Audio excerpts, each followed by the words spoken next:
La séance est ouverte. L'ordre du jour appelle les questions au gouvernement. La parole est à Monsieur Patrice Carvalho. Monsieur le Premier ministre, j'étais encore il y a quelques instants avec les manifestants place de la Concorde contre votre projet de retraite. Écoutez ce qu'ils vous disent. Entendez-le. Ils ne font que dire ce que vous disiez sur la réforme des retraites de M. Sarkozy. Les suppressions d'emplois dans le secteur marchand se sont encore accélérées. 34 600 salariés touchés contre 8 300 le trimestre précédent. C'est ce que révèle l'INSEE au deuxième trimestre 2013. C'est dans l'industrie que la saignée est la plus sévère. Moins 19 000 emplois directs et près de 50 000 sur un an.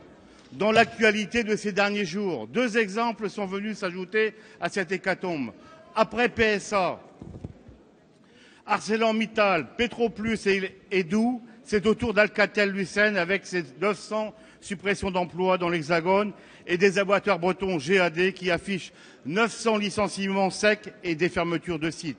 Monsieur le Premier ministre, parlons-nous franchement, que fait le gouvernement? On m'a récemment expliqué au cours d'un débat dans cette Assemblée que son action se trouvait limitée par le respect des principes constitutionnels de la liberté d'entreprendre et du droit de propriété.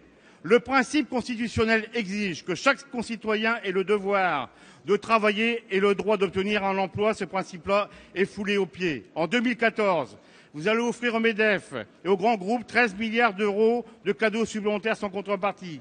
Avec l'ANI, vous leur offrez sur un plateau les facilités pour mettre la clé sous la porte et licencier à leur guise. Monsieur le Premier ministre, laissez donc cela à ceux qui sont à la droite de cet hémicycle. Faites la politique de gauche pour laquelle les Français vous ont mandaté. La gauche doit être porteuse de l'intérêt général et national, contre les intérêts privés des multinationales et de la finance. Sinon, elle perd son âme et sa raison d'être. Monsieur le Premier ministre, reprenez la main. Nous vous avons notamment proposé d'interdire les licenciements. Merci, Monsieur Carvalho. La parole est à Monsieur le ministre du Redressement productif, Arnaud Montebourg. Monsieur le Président, Mesdames et Messieurs les députés, Monsieur le député Patrice Carvalho, face à l'hémorragie industrielle que nous avons connue et qui se poursuit, nous avons fait le choix d'une stratégie d'endiguement. Partout sur les territoires, nous avons organisé la réaction de l'État, en liaison d'ailleurs avec les collectivités locales, les organisations syndicales, les fédérations patronales. Notre position est, dans chaque dossier, de tâcher de trouver une réponse. Et parfois, nous en trouvons.